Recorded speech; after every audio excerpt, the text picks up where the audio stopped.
بزرگوار، پشتیبانی دست و کارتخانه بانک ملیتون. بله. میخواستم از خدمتتون جویا بشم، دست و کارتخانه‌تون یه 2 هفته یه نسبت به قبل کم کارتر شده. مشکلی بوده برای دست و کارتخان؟ نه الان تریاک از برابچه نمیاد، تریاک گرونه دو مشتری نیست. چه چیزی عذر میخوام؟ میگم الان تریاک گرون شده، کاروبار تریاک الان خوب نیست، مشتری نمیاد، تریاک گرون همه متادون میخورن. زنده باشید بزرگوار جناب آقای مخلصی. من فکر کنم شما قصد مزاح دارید. شما جایگاه بنزین هستید درسته؟ بله. زنده باشید.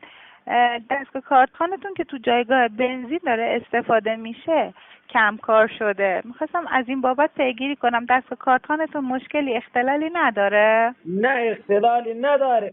این یکی دستگاه رو آوردم ساقی دادم، تریاک میفروشم، بنزین الان کاربارش خوب نیست، تریاک میفروشم، تریاک نونش خوبه. زنده باشید. انشالله که نخواین یه همچی فروشی داشته باشین بزرگوار. انشالله که بتونه همون جایگاه بنزینتون براتون پرکاربرد باشه. فقط میخواستم همین مورد رو جویا بشم. پس دستگاه کارتخانتون مشکلی نداره، مثل سابق ازش استفاده میکنید؟ استفاده مثل سابق که نیست ولی خوب. درسته کم کار شدین یعنی؟ کم کار شدیم، جنس گرون. درسته.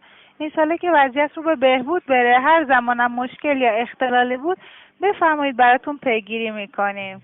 ممنون. شما مگه جنس خوب خواستید زنگی بزن. زنده باشید.